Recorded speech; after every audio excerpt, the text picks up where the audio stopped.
force yourself to smile because it's all fine and dandy, and people say smile at each other and all that kind of jazz. Welcome to another edition of XFeed. Hopefully you're out smiling or at least getting yourself to smile on this Thursday. We are wearing the shirt just to see how many people join and say, yo, I thought you weren't wearing a shirt. Happens every time. Today we're going to do a little bit of a recap of NFT news, as we usually do, but it is going to be presented in a way where we have kind of a storyline that plays a part. Because, of course, talking about the broader crypto markets as well, but the past couple of weeks have had unbelievable stories that you wouldn't even think are real if somebody were to write them in a fictional story, but we are living in the nonfiction real world, and this stuff is happening. So Robinhood announces that they are having these stock offerings for OpenAI, and then OpenAI is saying, whoa. So here's the official post. These OpenAI tokens are not OpenAI equity.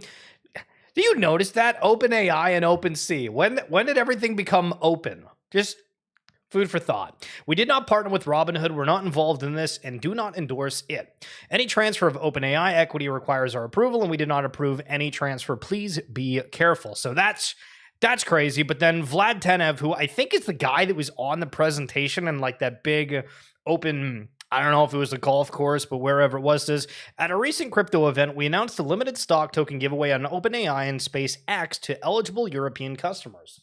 While it is true that these aren't technically equity, you can see the premise dynamics in our terms of those interested. The tokens effectively give retail investors exposure to these private assets.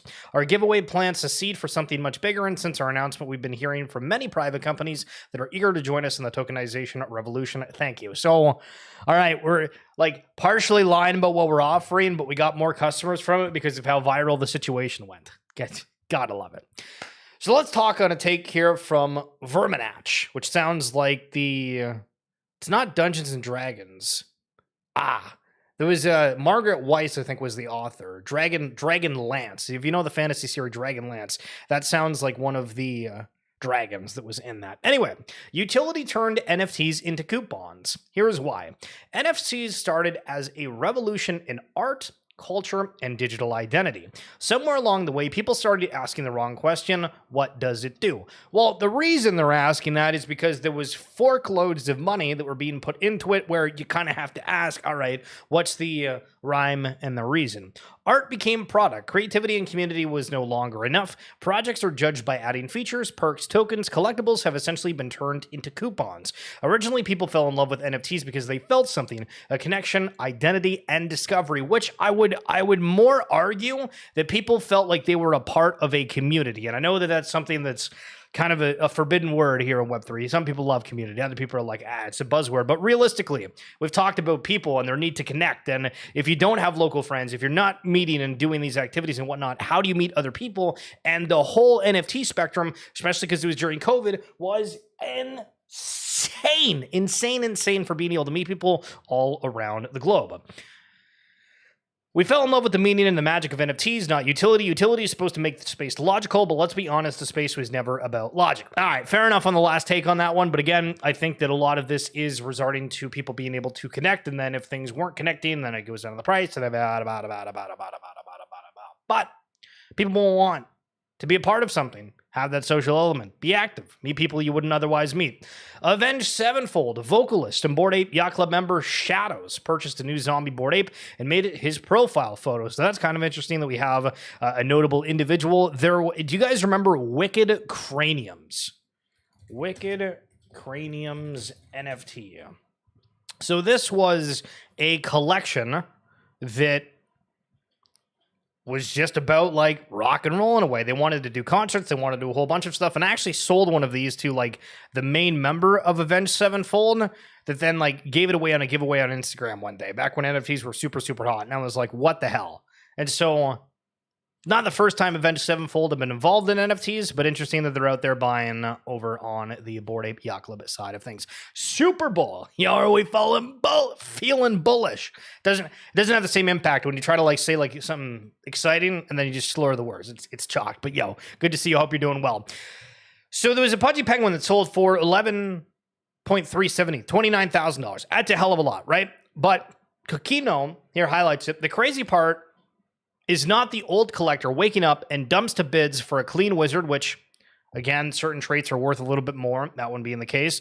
The trader instantly flipped it for 0.6 ETH profit, but both miss a free unclaimed Lil worth at least 1.16 ETH attached to it. I would go out on a limb and assume and make the assessment that we would be genuinely shell-shocked if we knew how many wallets had just simply not moved or been active at all since the heydays of NFTs that have the likes of the Pudgy Penguins, that have the likes of Bored Apes way back in the day, that are just sitting there legitimately not doing anything whatsoever. So to go and look at this, again, Pudgy Penguins were a collection that came out. There's a long history behind it, but there was a point where a lot of NFTs decided they were going to have a second collection. And the thought behind it for most of it was, all right, these Bored Apes, the Pudgy Penguins, this stuff, whatever, it's starting to get a little bit more expensive. How can you get other people within the ecosystem? And so different collections had things. Bored Apes did the mutants, Pudgy Penguins did these little Pudgies, and it was just miniature versions of that. And each of them have their various perks throughout. And it's just, it's interesting. And I feel like a lot of people haven't been paying attention to the stuff that's happened throughout these collections. Yatsiu from Animoca, a part of Ape Chain, all that kind of jazz. The Animoca, big name. When was the last time that we saw people post that actually spurred market traffic for NFTs?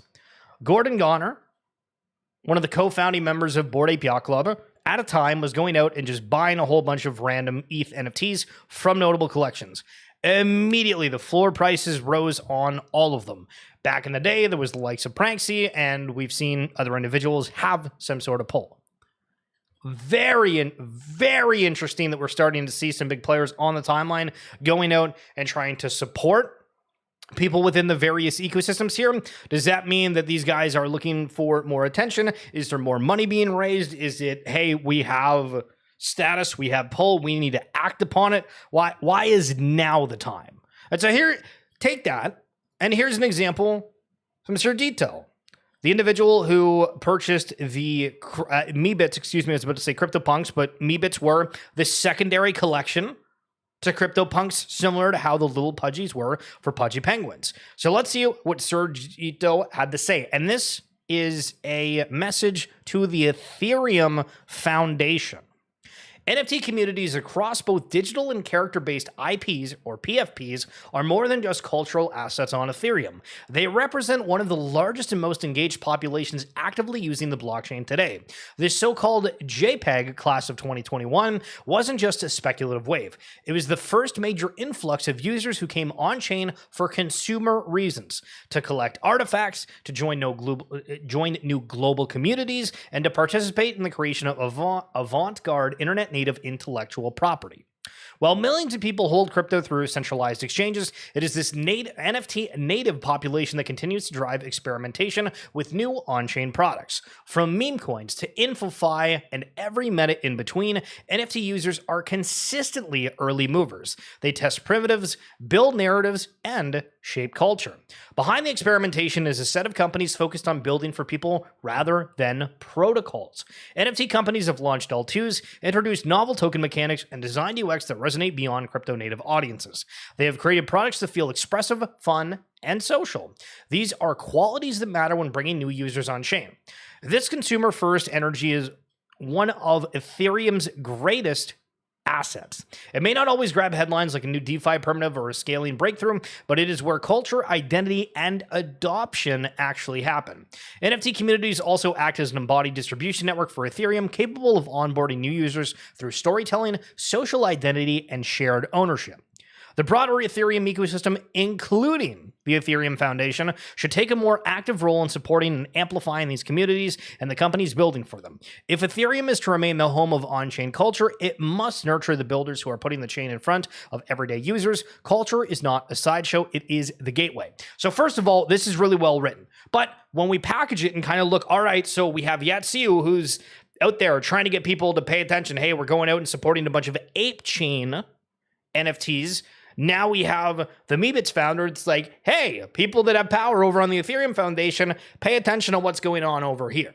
Right? And we can continue to go down the list of different founders and people talking bullishly or trying to get attention for their product. Here is Immutable X. Just signed 2 more of the most hyped games in Web3. One comes from a 100 million MMORPG franchise, and the other is a crazy unique MMO with 25 million in funding. Thank you for your attention to this matter. So we go back and forth, right?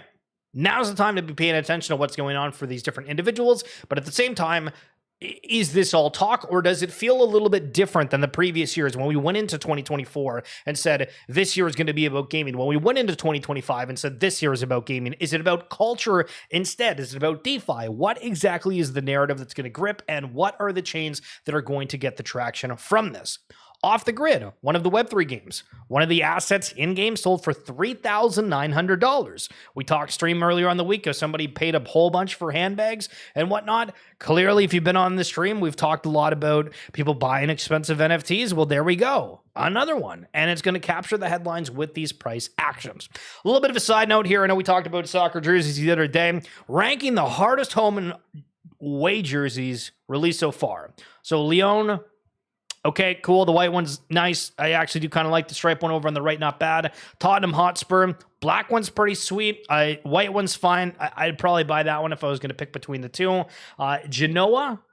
I like how they're like just completely different. Usually it's like a fancy color and then like just simply white or something, but this is, I can't tell. Are they supposed to be a blue and yellow team or a red and blue team? That's going to be a red card, buddy. Club America. These ones are interesting. This one definitely gives like the Columbia vibe for it. And then this one, I don't know. I feel like it's refreshing. I kind of like it. Arsenal, the blue ones are all right. I feel like that one's just clean. It's normal. Besiktas. This one feels like Newcastle United. It doesn't really do anything for me on the red and white. Real Madrid looks basically the same every single year, but it's all right. There's your soccer roundup of the day. Azuki, they're entering the garden. Again, KEKW. That's just like their name of reference. But they're doing a merch line, it looks like. I know Roar, I don't know if you're ended up watching this, but what's up, buddy? I know that he messaged me and was like, yo, do you see Azuki was doing a new collection?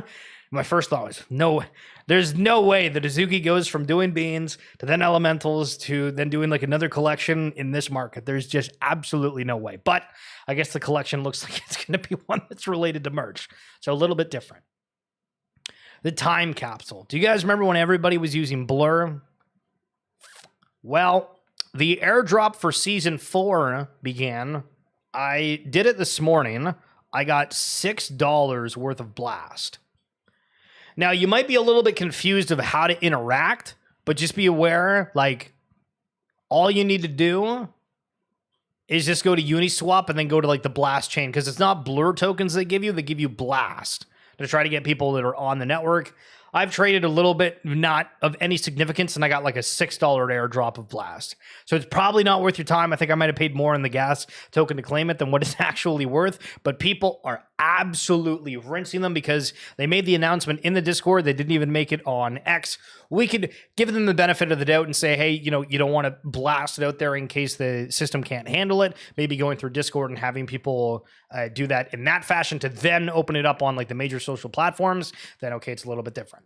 Coming soon to Abstract. You're not ready for what's coming. Without looking at what exactly this is, do you believe with the hype that's put around this message?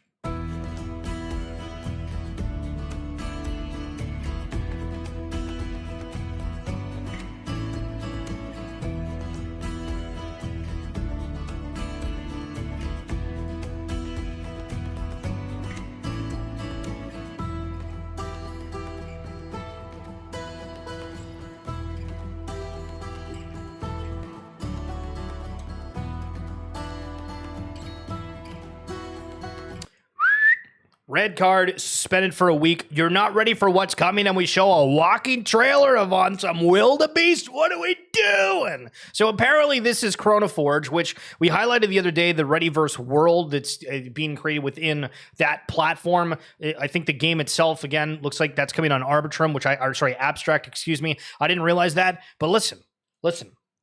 I love that we want to hype things up, but like we got to do better than just having like a couple of characters like walking across like an open playing field with absolutely nothing going on. That does that does not instill confidence. But I think that the game will be interested and curious to see what more of the gameplay actually looks like. And then Jihos, right? We can't forget about Ronin Network, one of the ones that was originally touted as the gaming chain. They picked up multiple titles similar to IMX, but Jihos, again, the creator of Axie Infinity, saying this will be us.